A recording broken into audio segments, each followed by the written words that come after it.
Modern Pagan TV is dedicated to education about modern pagan religions and is committed to the protection, welfare, and guardianship of the rights of all people to worship as their hearts and minds dictate. Modern Pagan TV considers education of the non-pagan public and of our own world community about pagan religions to be of paramount importance and encourages open dialogue across all platforms with the understanding that all voices have an equal right to be heard.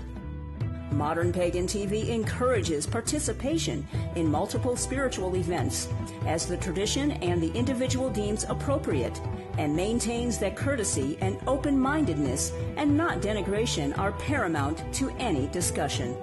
So sit back or join in. Modern Pagan TV is streaming live. The pitch got higher, all the drums went out to the edge, and it got higher, and it got loud, and the girls were out screaming and, shrieking and dancing. And when it got to this peak, it just stopped, dead silence. It was beautiful. Welcome to Modern Pagan TV. I'm Carmen Consalvo. And I'm Phil Catalano.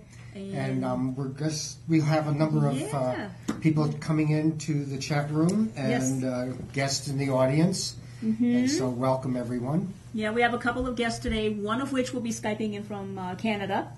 And then we have one that's actually going to be here in the studio. So we're going to have a fun night. So we're going to have another guest. Mark is going to be with us a little bit later.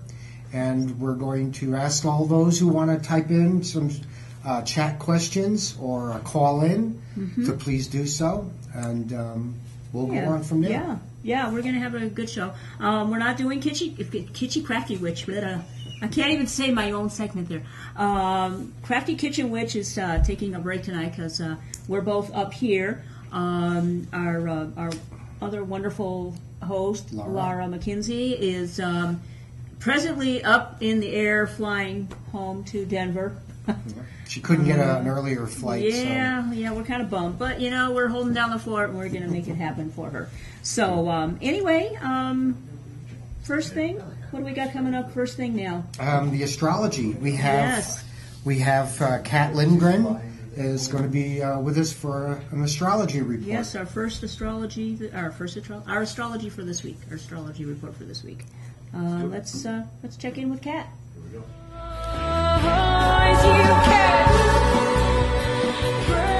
Welcome to Flying Through the Skies, a witch's view of the cosmos. Modern Pagan TV's astrological report for the week beginning February 19th, 2012. And for our solar report, the sun entered Pisces, the sign of the fishes, on Saturday, February 18th at 9:08 p.m. Mountain Standard Time. Pisces is a fruitful, mutable, common, feminine expression of water and is currently in the first decant of the sign of Pisces. The ruler for this decant is Neptune. Neptune is the ruler of the sign of Pisces and governs our dream world, our subconscious, past lives, and karma. With Pisces in this decant of Neptune, the dreamy quality of Pisces is increased. The drive and focus for this placement is ethereal and escapist. This is the truest expression of Piscean energy, flowing into extreme mysticism or extreme delusion. Do not be deceived by this placement of the sun. Even with this dreamy quality, there is a fanatical fierceness that accompanies this placement. The tendency to be drawn into cult-type thinking is strong, and we must be clear on our own issues and life journey during this period. Now for the moon report. We begin this week with the moon void of course on Sunday at 12:22 a.m. Mountain Standard Time after leaving Capricorn.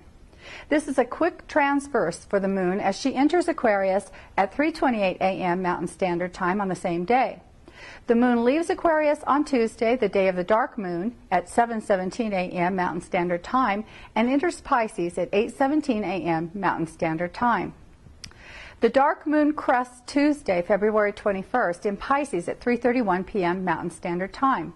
The moon goes void of course, and leaves Pisces at 5:24 p.m. Mountain Standard Time on Wednesday, and will not enter Aries until Thursday, February 23rd at 5:48 p.m. Mountain Standard Time. It will remain here for the remainder of the week. Now for magical timing and moon rites. There is much discussion around moon magic, so I would like to address a couple of areas here. for better understanding for those new to the craft and as a graceful reminder to those not so new. Void of course moons. Void of course moons function similarly to a crone or dark moons in that they serve in completions.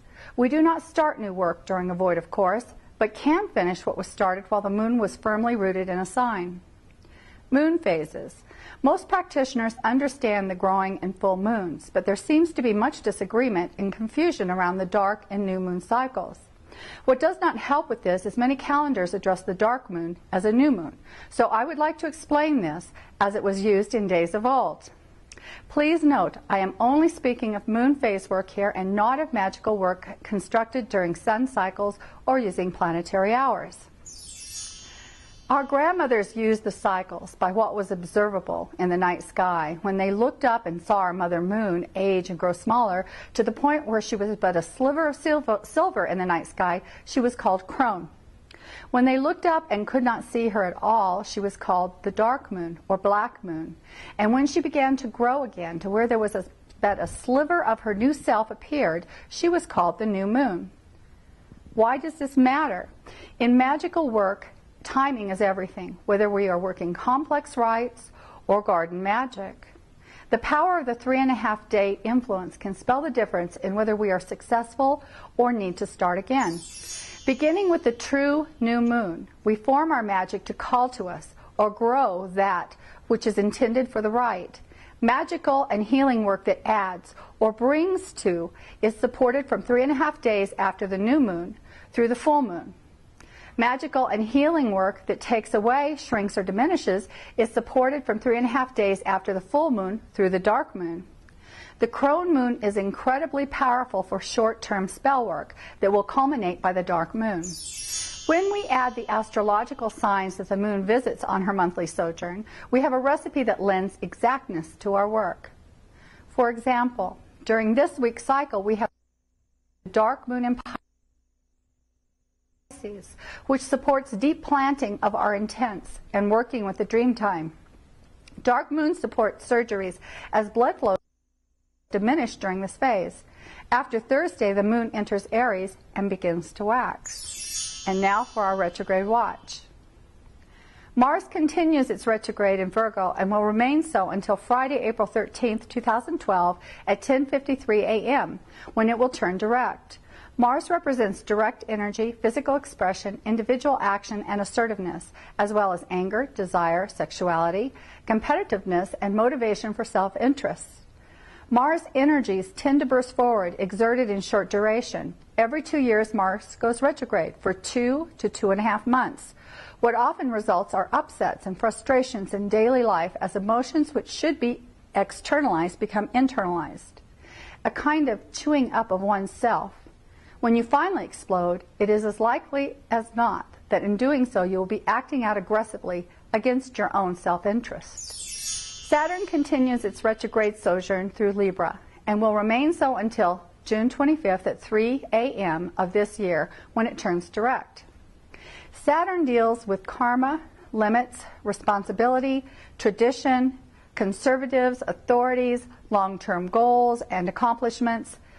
Patiently created, taking responsibility, creating structure, and setting boundaries. Once a year, the planet Saturn goes into retrograde for about 4.5 months. During this influence, you'll probably find it unwise to attempt sudden changes or to rush through things. Take practical steps, accept limitations, while you take serious steps toward your long-term goals. Saturn retrograde can cause you to become your own hardest taskmaster, limit your actions, or leave you feeling blocked and pessimistic. Now for the planet tracker. During this cycle, we have Mercury in Pisces, Venus in Aries, Mars in Virgo, Jupiter in Taurus, Saturn in Libra, Uranus in Aries, Neptune in Pisces, Pluto in Capricorn, and Chiron in Pisces. On behalf of Modern Pagan TV, we would like to thank you for joining us for Modern Pagan TV's Flying Through the Skies astrological segment, and we hope to see you next week.